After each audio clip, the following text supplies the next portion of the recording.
So here we go. Somebody say context. Write this down. This is the first line. Sometimes the best place to be is misunderstood, overlooked, and counted out. Sometimes the best place to be is to be misunderstood, overlooked, or counted out. Some of the best witnesses on any different court case, sometimes the witness, you'll never know who they are because they were misunderstood, they were overlooked, and they were counted out. We live in Omaha, right? All these young men and young women that are being shot, somebody saw it. But sometimes they are misunderstood. Can I talk to y'all this morning? Misunderstood, overlooked, and counted out, right? Some of you and your families, everybody was excited for the wedding, but then when you went through the divorce, they abandoned you. Remember when they said, "Do death do us part"? That's not what I just say to my wife. Everybody that's at the wedding, like, it's till death do us part. Like, we're not married alone. We're married with y'all. Because when you go to a wedding, you are not just a goer, you are a witness of the union. So I didn't just marry her. All of those who were in the room, I married y'all too. So if we get divorced, we get divorced.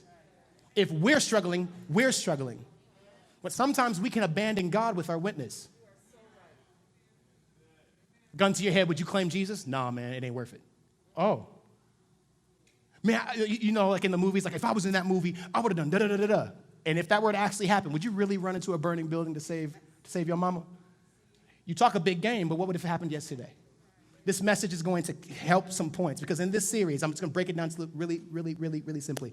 Pastor Martin did an amazing job teaching and opening up this series. If you haven't already, pause me real time, go watch it and come back. We'll still be here.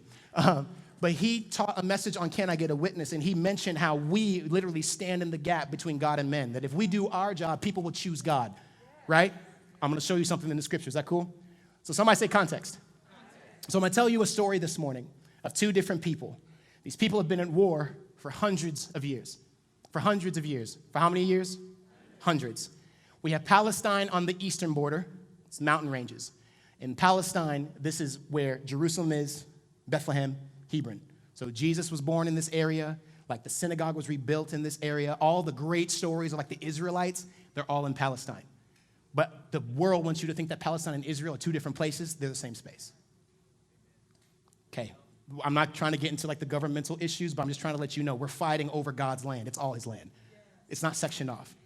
So on the other side is the coastal plain. It sides the Mediterranean Sea, like Tel Aviv and like all the areas like where you get like, well, in Mexico it's ceviche, but for them they have like octopus and squid and whatnot. So you have these two different kingdoms that are at war with one another. One of them stays in the mountains and one of them stays by the sea, right? One of them by the mountain, one of them by the sea. So they're already divided, fighting for the same land that they're both living in.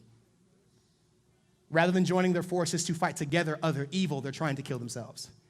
That's what our houses looks like sometimes. Instead of all of us working together in Dad's shop, we all want to find our own thing, and now we're trying to cut off the head of 4 different monsters rather than putting ourselves together and trying to kill one monster at a time. Look at your neighbor and say, we're better together than we are apart. So there were different tactics of how these two different people would fight. Remember, one of them is in the mountains, one of them is at the ocean. So like if you're fighting, how many of you guys know that the higher ground usually wins? Because at some point in time, if you're in that lower area, like you have to come down the ravine and you're going to get shot at. And then if you want, while you're coming up, you have to fight against gravity and elevation to get to your enemy, right? So in between these two different areas, the mountains and the coastal plain, there's this place called the Shephelah. Do you know what that is? It's a series of valleys and ridges that run east to west. So on two different angles, they're at these high points, and then there's this beautiful part in the middle. It's called the valley. Yea, though I walk through the valley of the shadow of death, I will fear no evil. What we have in theory is that the valley of the shadow of death isn't death, but it's this valley that's beautiful. But in order to get to your enemy, you have to descend to go up. It's going to make sense in a second. So the issue is that those who are on the coastal plain wanted to occupy the mountains, and the people on the mountains wanted to occupy those that were on the coastal plain. But they get to this thing called a stalemate. You know what a stalemate is? It's basically where I won't move if you don't move. How many of y'all ever played your grandfather or your uncle in chess or checkers? And like you believe, oh, I haven't lost yet, but you know if you move, like they're gonna like jump all your men, like bat, bat, bat, bat, bat, bat, bat, bat. Or how many of you guys play spades? You know that they got a book, they're about to run a Boston on y'all, and they just go, boom, and that's the end of the game. They both were, these two different groups, these countries were like afraid to fight one another because they realized in order for me to get the upper hand on you, I first have to expose my vulnerability and my weakness. How many of you guys know that in order for God to use you and for you to be a witness, before he gets the glory and you get the story, you got to expose your vulnerability. So the king of Israel catches wind that those that are on the coastal plain want to come and kill them. So he goes and puts his people up on the mountain. The other king figures out, well, they caught wind of our issue, so we're going to go on the other side of the mountain. And they sit there for weeks in a stalemate. They don't move. They're literally sitting there yelling at one another. One has to give up the advantage to attack the other. So they end up sending 2 warriors because they realize something. Like, what's the point in us losing hundreds of thousands of men and you losing hundreds of thousands of men? Like, why don't we just send one of our best warriors and they duke it out, and whoever dies, that's the winning. Isn't that interesting that, like, entire kingdom of men, entire generations of men don't have to fall? It's kind of like bringing a gun to a fist fight. Why would you bring a gun to a fist fight? If these 2 people fight, then everybody else is spared. So I want you to write something down. Underdog. This is the definition of the word underdog. It is a competitor thought to have little chance of winning a fight or contest. What did I say? It is a competitor thought to have little chance of winning a fight or contest. The title of my message this morning is The Real Underdog, because we've been reading this story of David and Goliath wrong for a very long period of time.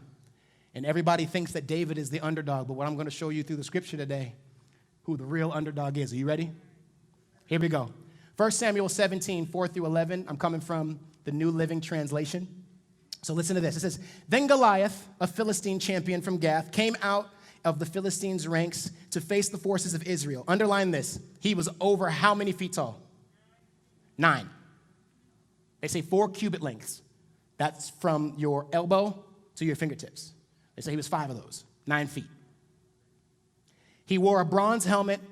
He has bronze coat of mail, weighed 125 pounds. He also wore bronze leg armor. He carried a bronze javelin on his shoulder. The shaft of his spear, like this man was like bronzed out. Look at your neighbor and say bronzed out. Like he was dipped in butter and glistening and everything. His armor bearer, underline this, his armor bearer walked ahead of him carrying a shield. When we look at this in the New King James, it says his attendant. Armor bearer carries your weight because you're mighty. An attendant carries your stuff because you're not able. Goliath stood and shouted a taunt across to the Israelites. He says, Why are you coming out to fight? I am the Philistine champion, but you are only the servants of Saul. Wrong. We're the servants of the Most High God. Saul just happens to be our king. First mistake, you thought that you were coming to fight us when you really came to fight a legion of angels. Oh, Lord, why are you coming to fight? He asks. Choose one man to come down here and fight me. If he kills me, then we will be your slaves. But if I kill him, you will be our slaves. I defy the armies of Israel today. How do you go from saying you guys worship Saul to now I'm saying that you guys are the tribe of Israel? He's confused. This is going to be so good. I'm so sorry. I defy the armies of Israel today. Send me a man who will fight me. When Saul and the Israelites heard this, they were terrified and did what? They shook deeply. Sometimes when something comes up against you, if you do not know who you are, just hearing it or just seeing it will scare you. I remember when my dad used to walk in the room and I knew I was going to be disciplined, my dad would be like, son, what you crying for? I didn't even hit you yet. He says, you don't even know when I came. I didn't even come here with the belt. You think I'm going to square with you? You're 5. Sometimes what appears to be an enemy actually is just a blackboard that's there to teach you something. So in verses 9 through 37, I'm gonna give it to you like Spark Notes. You wonder how your kids get all A's in English? They don't read the book. They go to Spark Notes, type in the book, and then it gives them everything chapter by chapter. I got to put them out there because somebody told on me, I'm telling on y'all. Pastor said it, get caught. So David is sent by Jesse to take his brother's food. A man by the name of Samuel comes to Jesse's house, and he says, God told me that our next king is amongst your children. Jesse lines all 8 of his boys up, minus Oh, seven. Seven of his boys up, minus who? David. Samuel takes the oil, anointed, pours it over all of them. What happens? Nothing. Then Samuel says, God said that he's supposed to be here, and it ain't one of them. There has to be one more. Even when you are misunderstood, overlooked, and forgotten, the Holy Spirit will make a way for you to be seen, even when you're not supposed to be seen. Jesse says, yeah, I got this other kid. He calls him boy, which means that he has now disassociated this person with being his son. Yeah, but he's tending the sheep. Samuel says what? Go get him. David comes, pours the oil on him. Everything just dumps out, like the big bucket at like the water parks. You know, the big bucket that the kids wait 5 minutes, just looking up, just waiting for it. Like that's what happens to David. Then what happens is that Jesse says, you know what? I don't care if you're king or not. You're still going to take this food to your brothers, because his brothers were at the mountains in the Shephelah. They were there in that stalemate for weeks, so they got hungry. Sometimes when you fight something for too long, you lose and use your resources that you shouldn't be using. You only got food for 3 days. Why would you fight a monster for 4? On that 4th day, you ain't got no food. So they're sitting there hungry. So Jesse sends his son David to go and feed them. Remember, David is anointed as king, but he's not the king yet. Sometimes you can be anointed for something, but not in the position yet. So you should act as such. I'm not the king yet, but I know I'm the king in here. Then David ends up meeting Saul, and he denies Saul's help. What does he do? He denies Saul's help. This is my first point. You got to know what you're fighting for. What was the first point? You got to know what you're fighting for. 1 Samuel 17:26. All of this is a New Living Translation. New Living Translation. David asked the soldier standing nearby 2 questions. David gets there. I believe he had his food. He saw his brothers and just tossed the food to his brothers, but then he saw Goliath. He was like, yeah, y'all can eat, but what's going on? Because you should always be looking for a fight. I pick fights. I look for stuff to kill so that God can get the glory. David asked the soldier standing nearby, he said, what will a man get for killing this Philistine and ending his defiance of Israel? And what's the second question? Read it with me. Who is this pagan Philistine anyway, that he is allowed to defy the armies of the living God? David's like, y'all even allowed this man to open up his mouth and defy God. Like, there is some stuff that you be having conversations with that shouldn't even be able to utter a word. I had a conversation with my insecurity. What? Insecurity shouldn't have 2 words to say to you. As soon as you see it, you should murder it. Amen. So David's focus was on the field, and it was in a different source. Their focus was on Goliath and fear, but his was in what do I get? So he asked a couple of questions. He asked them, what do I get if I kill him? And why are y'all letting him talk for so long? But sometimes we ask the wrong questions. We don't ask, what do I get? We ask, how much work do I have to do? How early do I have to wake up? How many books do I have to read? How hard is it going to be? When will it all be over? So you mean, God, that I'm supposed to be married, but I got to wait until I'm 35? God, you mean I have to go back to school? What do you mean I got to get fired? What do you mean I got to go through all this other stuff? Instead of seeing what God's promise is, we start asking all of these questions that eliminate us in the moment. So you got to know what you're fighting for. You're not fighting for your questions to be answered. What you're fighting for is what God wants to get to you. That's why David, when he shows up, he says, the reason why I want to kill this man isn't to kill him. I want to kill him because I get some stuff. The reason why you have to be on top of every one of these mountains isn't just to claim the mountain. It's so that when you get up to the top of it, your witness is like a blowhorn, that when you get up to the top of it, you get to yell this man's name named Jesus, and people don't see you or the mountain, they see him. So what are you fighting for? Are you fighting to be the witness to get your bills paid? Or are you trying to witness so that truth comes to justice? Because there are a lot of people that will sit on the witness stand and lie because they know if they get the conviction of who wants the conviction more, that they'll get paid, even if it's injustice. I saw him do it. You weren't even there, but there's a $25,000 check at the end. Does your witness set people free or send them to execution? The God that you serve, when you live your life, do people see you and say, like, man, what a mighty God? Or they, man, he's a fake, he's a phony. I don't need God. Look at your neighbor and say, my life speaks. David allowed for the reward of the fight to fuel his fight, not the enemy. David saw Goliath and said, what do I get? That's enough for me to fight for. Ready for point number 2? Number one, you got to know what you're fighting for. Number two, you have to know your enemy. So there are three different types of people that we see in this point in time. There's three different types of warriors. You have your cavalry, you have your infantry, and you have your artillery, right? So cavalry are these folks on chariots and horses. It's what you've seen like in all of the movies where like they're in the chariot and there's the horses and they have like a javelin, right? They're only as good as how fast the horse can go. Then you have these guys that are called the infantry. They're armed foot soldiers. They have a whole bunch of armor on because they're not supposed to go long distances. Like, I have to put on 125 pounds because I'm not supposed to go long distances. I'm supposed to be in hand-to-hand combat. So if you're within a 2 to 5 feet radius around me, that's your head. I'm coming for you. But then there's this group called the artillery. Can you say artillery? These are archers and slingers. Remember, David is the underdog, right? Poor little David. Goliath was slow. And Goliath was unmatched. Can I prove it to you? Let's talk about Goliath's stature. Remember, you got to know your enemy. You can't just fight depression. You got to know your depression. That's why we believe in prayer, but you need to sit down and around a piece of paper, look at all your triggers. If you're addicted to sex and addicted to drugs and addicted to drinking, yes, pray, but pray without ceasing. Praying means to pray. Not ceasing means that faith without works is dead. So if you're praying and not working on your issue, then it's not going to work, right? So if I'm addicted to something, if I'm dealing with sin, my job is to know my enemy. I have anxiety. So when I see these 4 triggers, I know what to do here. I know what to do here. I know what to do here. The people of God are destroyed by a lack of knowledge. It's not knowing the word. It's you not knowing what to do when the red flag comes up in your life. If you have an issue that you're dealing with, pray, but you should have a notebook of when something happens, then this happens. When this happens, then this happens. When this happens, then this happens. My aunt who had dementia had a book that had, if I forget to eat, call such and such across the room. If they're not there, then go to the person at the, like, she had this thing, like, because she was in this place where she was losing her memory, but she wasn't going to allow herself to die on her back. She was going to give her life walking forward.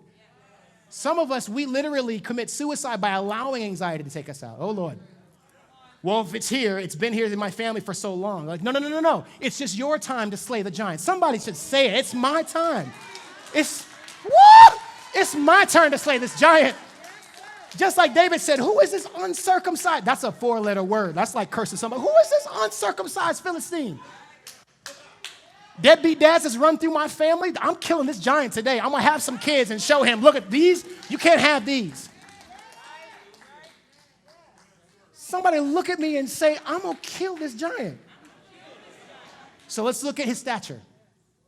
Look at your neighbor and say, there are no such thing as a healthy giant.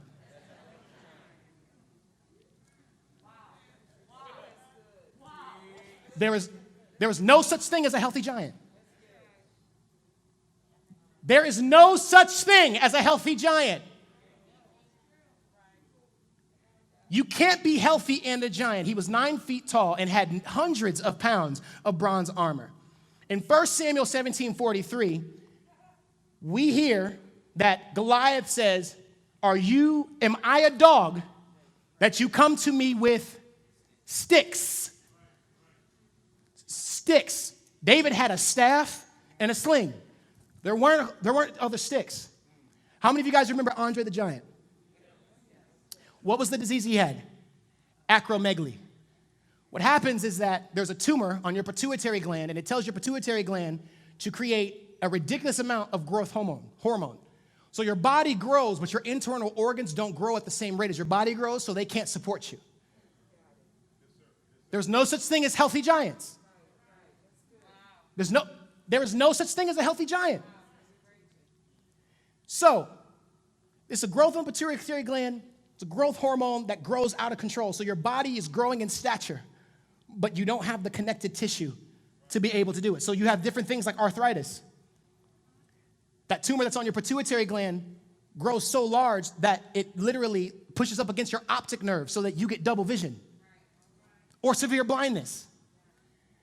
So when Goliath says, come to me that we may fight, he had no idea who he was going to fight. But David's the underdog. Come on, y'all. David's the underdog. Goliath couldn't see him. And then what he saw, he misunderstood. He counted out. Yo, I'm about to this is for somebody right now that you are afraid of something that can't even see you.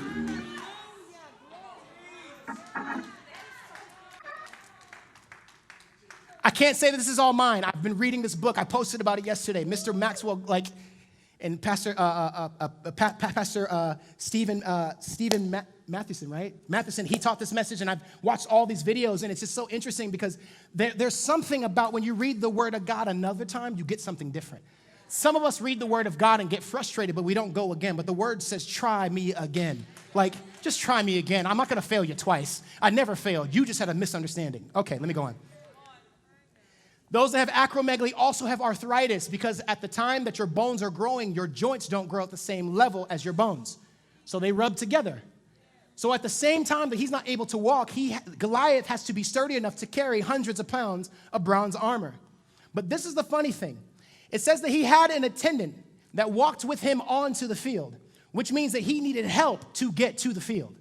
It's not that he was so mighty in stature and that he was so amazing and strong that he had a little armor board oh, Goliath, you are strong, Batman. No. That's not what it was. It was, I can't do for myself, so I need you to guide me because I can't see, I can't walk, and I can't fight anything that I can't see.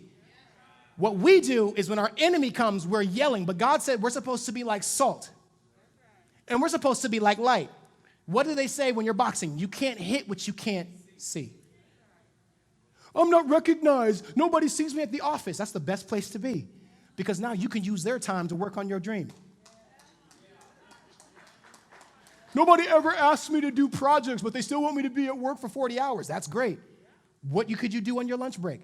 What could you be writing? Could you be writing your book while at work and then going home and staying up until 10 o'clock in the afternoon, in the evening, finishing that book? Sometimes when somebody is not asking you to do something or you're not being promoted, it's because God is giving you this opportunity to be in the field guarding sheep rather than at the mountains trying to fight a war that you ain't fit to win. Listen to this. Write this down. You have to know your enemy. Look at your neighbor. Say, know your enemy. Goliath was blind.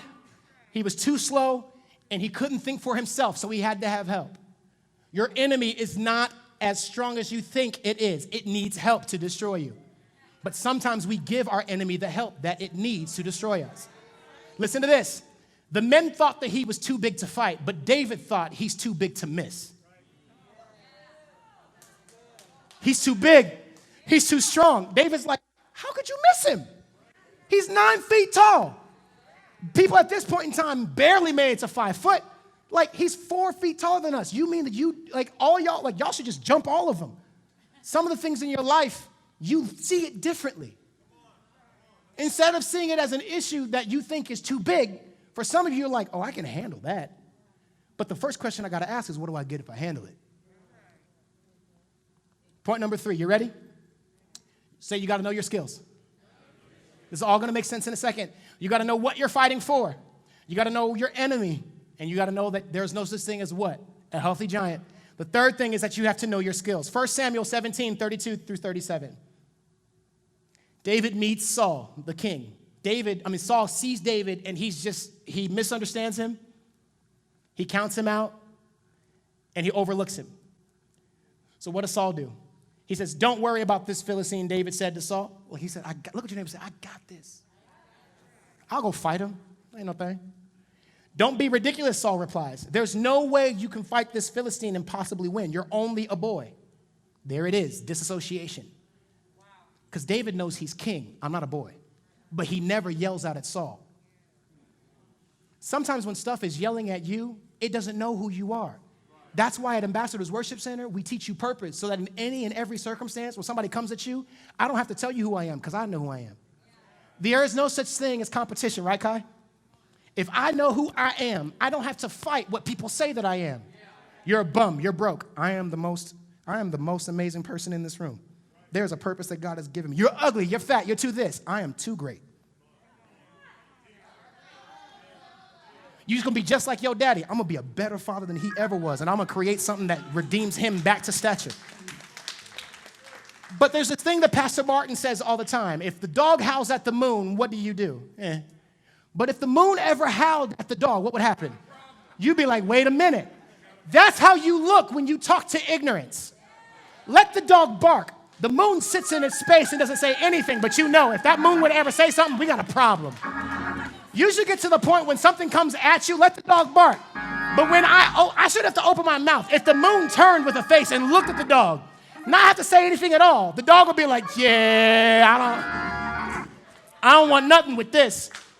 What your enemies should see, what the mountain of your industry should see, what the generational curses in your family should see, you shouldn't have to say anything. If you turn your attention to it, it should lose its ever-living mind, because a son of the Most High God has now paid attention to me and is not going to be overlooked, misunderstood, or come on now. You can't misunderstand me. I'm the moon. What do I look like barking at dogs? I'm the only reason you have a reason to howl. And he's been a man of war since his youth. But David persisted. We have to understand something. If you've been in war since your youth, at that point in time, it wasn't a great thing. That means that you had no use anywhere else. If Goliath has been in war since his youth, that means that he wasn't smart enough to be in school. He wasn't smart enough to be learning math, arithmetic, and writing. They just said, you're big and dumb, so let me give you this giant sword and just swing it around. A lot of the people that your enemy ends up killing, it's not that it's a great champion, it's just fighting people that have already given up before the battle's already started.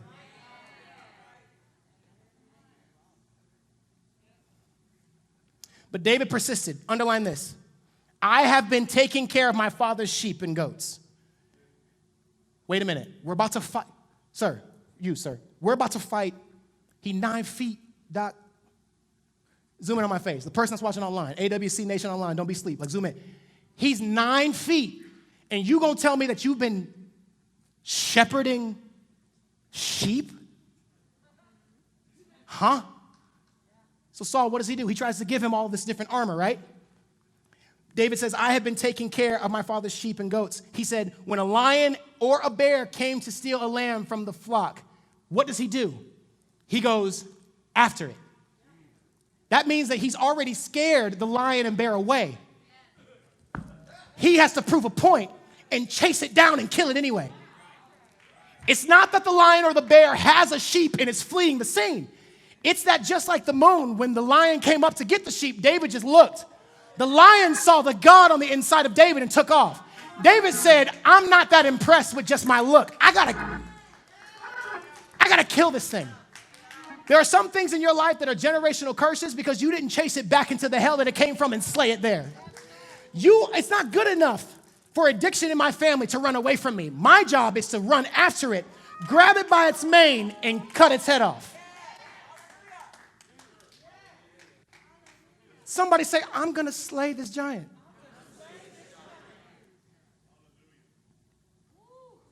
He says, I go after it with a club, and I rescue the lamb. Who goes after a lion with a stick? I rescue the lamb from its mouth. If the animal turns on me, I catch it by the jaw and club it to death.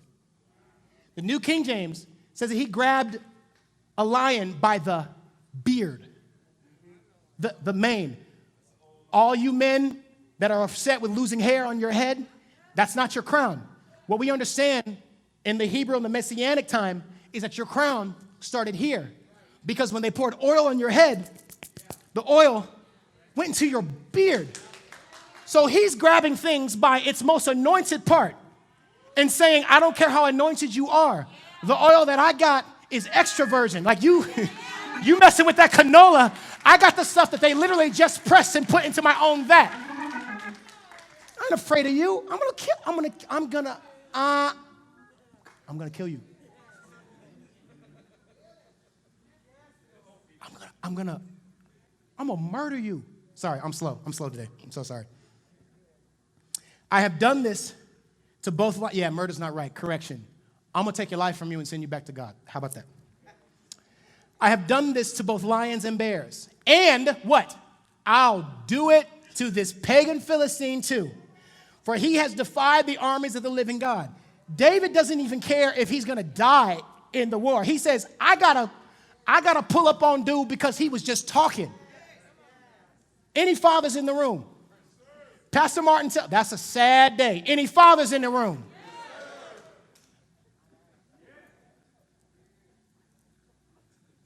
Any fathers in the room? Pastor Martin tells this story. He says, Callie, don't send me to the executioner. Don't do nothing that's going to cause daddy to murder everybody. And he going to be dripping in blood and be like, look what you made daddy do. Sir, did you know what you were doing? I was of well mind and well body. But you're a pastor. Hey, I had to take him out. Because if you say something, it warrants that I have to do something about it. There's some stuff around you that's yelling and screaming blasphemy about your God. There's stuff around you that's saying that everything around you is whack. The God you serve is dead. David said, you don't even have to swing on me. The fact that you opened up your mouth and had the gall to try and talk about my God, I have to kill you. Like, this ain't personal. This is business. I have to kill you. Look at your neighbor and say, I have to kill you.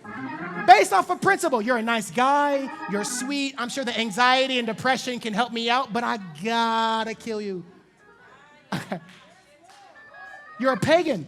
You're uncircumcised. You're not underneath the same covenant as I do. You're witnessing for me, and you don't even know the guy that you're witnessing for. I am a witness. I know him. So I gotta kill you and stand in your place and shout from the rooftops. This is the God. This is the God that we serve. He says, I'm going to kill this Philistine too, for he has defied the armies of the living God. The Lord who rescued me from the claws of the lion and the bear will rescue me from the Philistine. Hold on, time out. David said earlier that he's the one that killed the lion and the bear. But here he says that it's God who delivered him. So it's interesting. No matter what you do with your hands, God always gets the glory. Yeah, I killed the lion and the bear. But what a mighty God do I serve. Let me witness to you about the one that gave me the ability to do so. That's why when you do stuff at your job and people are like, man, you should be like, yeah, I am. But there's this guy that I know that gave me the idea. You must have been working on this for days and weeks. Actually, it came to me in a dream at midnight. Woo! The science hasn't been proven on how we're going to do it. It's like, I don't know how it works. As soon as I woke up, I was because what happens is that your witness isn't always coming from your mouth. Sometimes it comes from the works of your hand. Sometimes there's stuff that you touch and it blesses somebody else and their life gets changed and they never know who you are, but they say, but God. Sometimes miracles are at the other end of somebody being faithful and obedient. Sometimes something coming through for you and you're like, God, thank you so much. It was somebody else that obeyed God. And what they did was a silent witness. I don't need no witness protection. Let them know where I stay at. You know he's going to try to come and kill you. Come through. 1676 Heavenly Lane. The door will be open and the light will be on. Come on in if you dare. Somebody say hallelujah. David is an artilleryman. Remember what I said before, that there's different types, right? You have the cavalry, you have the infantry, and you have the artillery. The artillery is a problem because most people that were shepherds at this time, you weren't taught how to be a shepherd. You were a retired artillery. You are a retired slinger in the army of the Lord, which means that when you killed the lion and the bear, those aren't the only two bodies on your rap sheet. That means that you've killed hundreds of people that defied the name of God. Look at your neighbor and say, a slingshot is not a toy. It's not that little thing that we used to play with when we were kids, that little thing you put like this and you put it on your arm and it breaks and you go, thwack. No. A slingshot is a piece of leather that has two leather straps on it that you swing like this. You swing like this, and every time that you swing it, what we have to understand is that that whatever they were throwing was moving at 35 meters per second. Every time that they swung it, that's 7 resolutions a second. That means that when you do this, that's 7 times. 7. Not like 1, it's like 7. 7. So by the time that you release this thing, it literally had the power of a 45. Wow. You know what a 45 is? Huh? That big thing. Do you feel lunky punk? That one. Slingers could kill a target at 200 yards away or more while moving. When we hear these things about the fowl of the air, it's not just birds in the spirit. It was these birds that were literally coming down and picking people up and carrying them off to high places, not to glory, but to a nest where they were going to be devoured. So slingers weren't just taught to take care of sheep. They had retired from the army and were slingers that took out men. So David, when he came with his slingshot, Goliath thought that it was a toy. And David was like, oh, you misunderstood. Oh, you've overlooked my weapon and you think it's a toy. Oh, but we get too big for our britches. Like, I can kill you with this thing and then something kills us. No. This is what we call my secret weapon. It's no longer a secret if you tell people. Why do we reveal to our enemy our weak point? Why do we reveal to our enemy the kryptonite? And the funny thing, Pastor, is that we do it in prayer. God, if I don't make it through this, I'm going to crumble. The enemy's like, oh, yeah. Taking notes. God, if she don't come back, I'm going to be broken. Yes, sir. In there. At the same time that God receives your word when you pray, so does the enemy, taking notes to figure out how to take you out. The slingshot is not a what? It's not a toy. 1 Samuel 17:38 through 50, New Living Translation. Then Saul gave David his own armor, a bronze helmet, and a coat of mail. David put it on, he strapped the sword over it, and took a couple of steps, and then he ends up falling over. Listen to what David says. I can't go in these. He protested to Saul. I'm not used to them. And then in the King James, it says, I have not proven them, which means that you should not be taking credit and advice from somebody who has not killed the Goliath that's in front of you. This is how you deal with it. Where's the head of the one you killed? Well, I left it at the house. Then don't talk. You can pray for me, but you can't advise me. Every person that prays for you should not be advising you. A great prayer in Shando does not mean that they have strategies and tools to help you navigate. Prayer is not navigation. Prayer gives revelation that God gives you to navigate through your life. The only way that somebody can help you navigate through the valley of the shadow of death is if they have a roadmap because they've been through it a couple of times. This is why church is community, and it's amazing, and I want you to hear what I'm saying. Church is absolutely amazing. Church is beautiful, but you should trust your life with people that are in your tribe, people that are called to you by God, not people that you pick because you like them. He says, I can't go in this, and he ends up taking it off. He picked up 5 smooth stones from the stream and put them into his shepherd's bag. Then, armed only with his shepherd's staff and sling, he started across the valley to fight the Philistine. Goliath walked out toward David with his shield bearer where? Ahead of him. I can't see David, so I need to keep I'm nearsighted. You're either really blind or nearsighted. Once that tumor grows on your optic nerve, you either can't see at all or you can only see things that are right up in front of you. He sat ahead of him, sneering in contempt at this ruddy-faced boy. He says, what? Am I a dog? He roared to David, that you come to me with sticks. How many sticks does he have? 1. He can't see him. Wow. And he cursed David by the names of whose gods? Wow. Is that G? Is it capital? Is there an apostrophe? Which means that these gods neither have the might, and he doesn't even possess the God that he claims.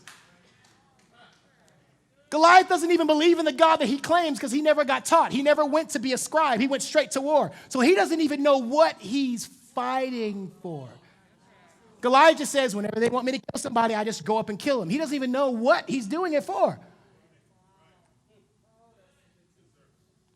Goliath walked out. He says, you come with me with sticks. And then he says, come over here, and I'll give your flesh to the birds and the wild animals, Goliath yelled. He says, come over here because I can't get to you. Number 4, you got to know who your God is. You got to know your God, not know of him. Why would you want somebody to, if somebody thought that you murdered somebody and it never happened, do you want somebody that kind of knows you, or do you want that person that's like, no, I know him? Who do you want to witness for you? The person that knows you. That's why when we say, do you want to give your heart to Christ? we question it because once you give your heart to Christ, people think that they are translated to glory. No, you are translated to a witness stand to prove to other people why. Why would you give up everything that you had in the freedom of doing sin to give your life to Christ? And then we call it church hurt. No. You got in the witness stand and sent somebody to their executioner because you didn't know the person that you were witnessing for. Look at your neighbor and say, do you know your God? Let's go back to that definition. An underdog is a competitor who is thought to have little chance. Doesn't mean that they don't have a chance. It's just that everybody else thinks that they don't. Let's go to the 45th verse. David replied to the Philistine, you come to me with a sword, spear, and javelin, but I come to you in the name of the Lord of heaven's armies. All these people that you see on this mountain, you shouldn't be afraid of them. Actually, I grant you favor for not fearing them. But you don't see the legion of angels that are above this battlefield that are looking down. Because if you can't see me, there's no way that you can see the God that I'm fighting for. Sometimes things come at you because they think that you're weak, but they don't see who's behind you. That's for somebody. I don't know. It might be for you online. The God of the armies of Israel from whom you have defied. Underline verse 46. Today the Lord will conquer you, and I will kill you and cut off your head. Wait a minute. So you mean to tell me the things that you kill doesn't mean that you've conquered it? Time out. Look what I've done. Look at the might that I had to kill the lion and the bear. God says, wait a minute, I conquered them before. I gave you the ability. It's like men bragging on their wives thinking that they were that fine to get her. No, God conquered that thing. He made sure that I was attractive enough to be attracted to her. And then once I said I do, God was like, now I can bless it. We do nothing in our own strength. Look at your neighbor. Say, you do nothing in your own strength. There's a pastor I used to know that would say, you can't even squash a grape without God's favor. He said, and then I will give the dead bodies of your men to the birds and the wild animals. The whole world will know that there is a God. Listen to David. David's like, I want the world to know. It's not about me killing you, but when I kill you, the entire world will what? The entire world will know that there is a God in Israel. So when you kill stuff, you don't have to say anything. Your actions speak louder than your words. You want to prove to somebody that God exists? Be a good husband. I take care of my kids. Do you want a cookie? Like, the funniest thing is when Dad said I was babysitting. Sir, you were babysitting your own children. I showed up to work on time. We don't pay you to work up to get here on time. We pay you to do your job. Look at your neighbor and say, I pay you to do your job. So when we get on the witness stand, God pays us to do the job of telling people how we got the job done. The job isn't finished until you tell the people how you did it. The whole world will know what? That there is a God in Israel, and everyone assembled here will know that the Lord rescues his people, but not with sword and spear. This is the Lord's battle, and he will give you to us. Even though I'm going to do the dirty work, God's going to be the one to get the glory. Here we go. Point number 5. You ready? This is it. You ready for this? Can you bring me my stuff, please? Listen to this. As Goliath moved closer to attack, David did what? Quickly ran. I want to sit here just for a second.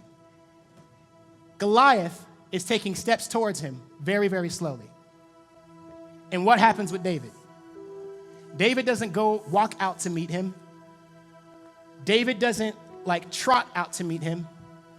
What I think is that David ran up on Goliath. Can somebody say ran up on? You ever been ran up on before? Anybody ever been ran up on before? It's one thing when you're walking towards your enemy, you give them time to guard themselves. But my thing is that the minute that you move, I'm not meeting you halfway. I'm coming to I'm coming to kill you, sir. Because the funny thing is that David never planned on fighting Goliath. He only planned on killing him.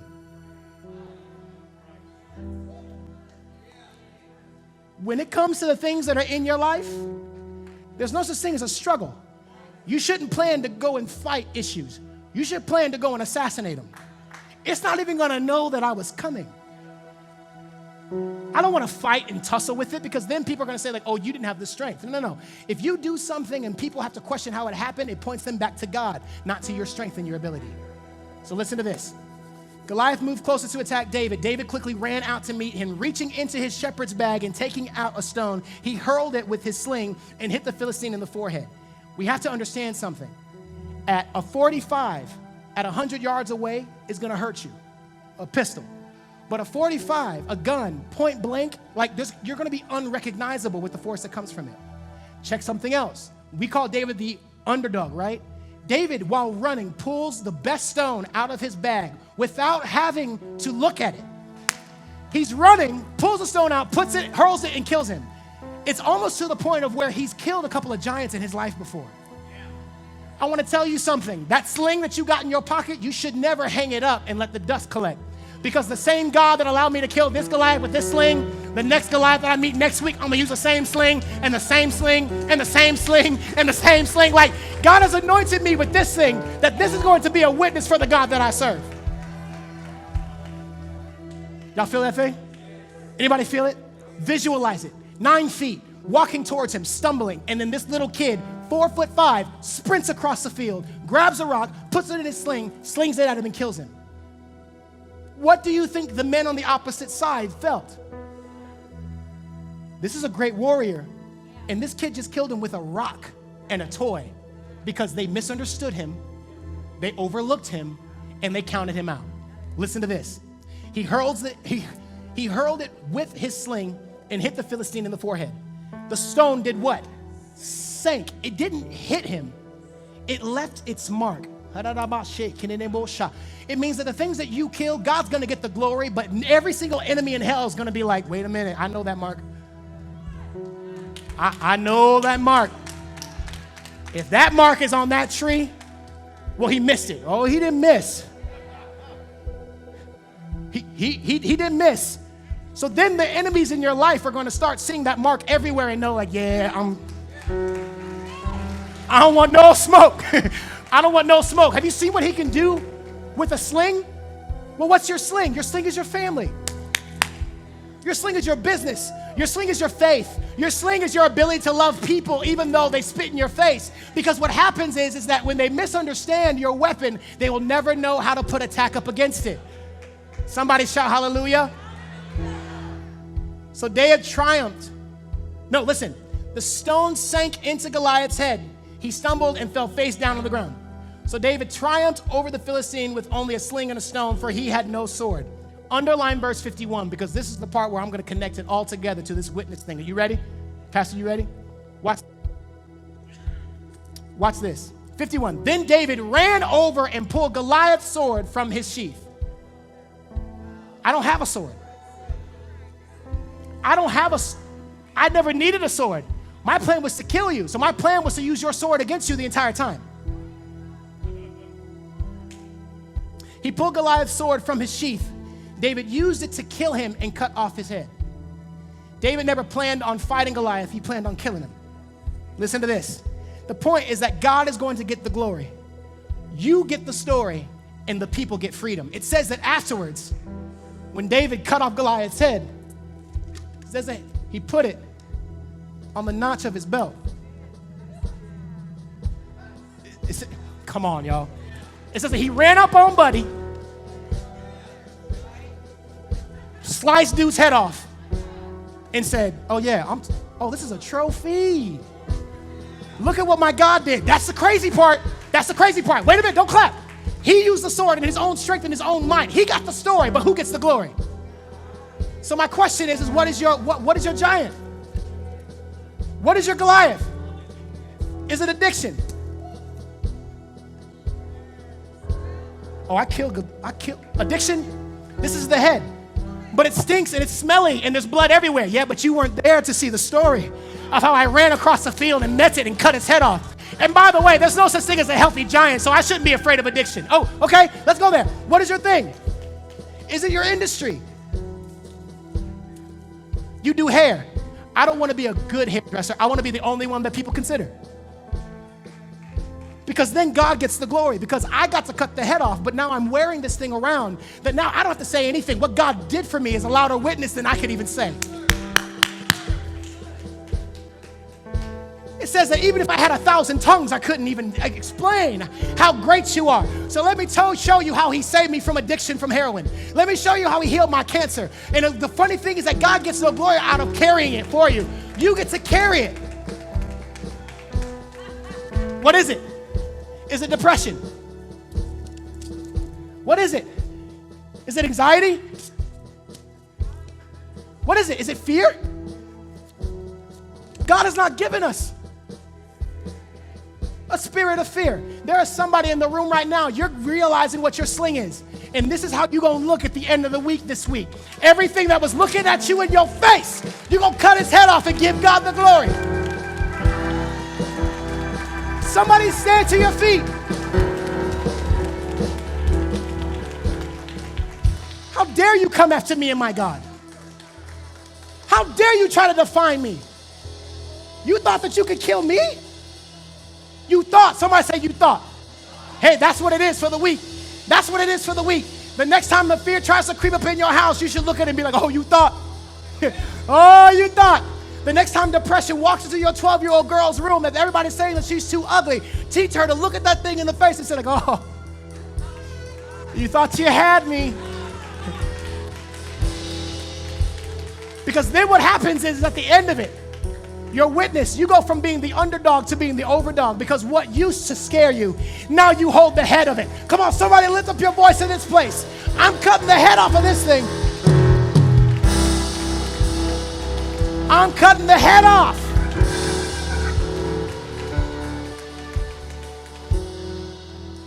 Let me close it. There is some stuff in your life that you were telling your testimony everywhere, and some people got sick of it.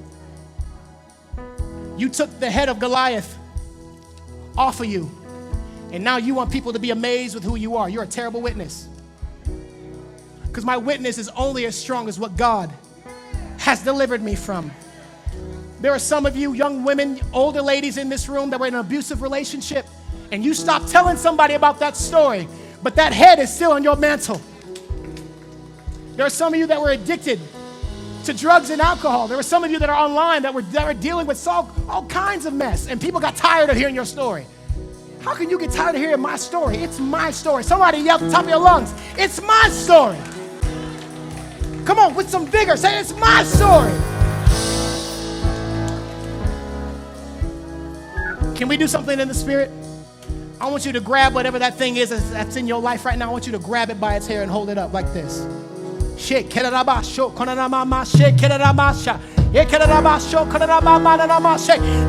receiving their freedom right now. The blood is dripping from the head of the Goliath that you cut the head off. Come on. Come on. Gain your freedom. Bring the music down. Talk to it. You thought you had me. You don't even know the God I serve. You thought this slingshot was a toy. You thought that the God that I serve was a game? Oh, you thought wrong. You're the underdog. I am not misunderstood. I am not overlooked. And you can never count me out. Come on, somebody say it. I am not misunderstood. I am not overlooked. And you can never count me out.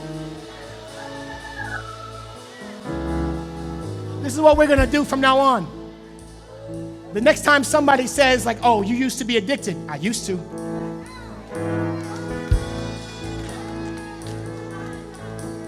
You should carry this thing around with you. Man, it should get to the point when you walk in the room and somebody says, man, what stinks? Oh, it's Joshua's testimony. Yeah, you want me to tell you the story again? Want me to tell you the story again about how great my God is? Because I couldn't have beaten anxiety without the God that I serve. I couldn't have beaten fear without the God I serve. I couldn't have beaten depression and addiction and generational curses. It's not a trophy. It's a reminder of what God has set me free from. Hello everyone, Dr. Martin Williams of Ambassadors Worship Center. I want to thank you for tuning in today to this amazing message. It's our hope that it wasn't just amazing in that you just learned something, but you learned enough and have enough inspiration to go into the world and be that kingdom citizen, especially that ambassador that you're called to be. Because this blessed you so much, I want to ask you to do something very important. Sow into this ministry. give. We use every penny, every dime to bless more people. You also need to connect to us. Go ahead and subscribe to our YouTube page. That bell right there, that bell that you see, it allows you to get everything that we put out. You'd be the first one to know. I'm so excited that we're going to see you next week. So until then, God bless you.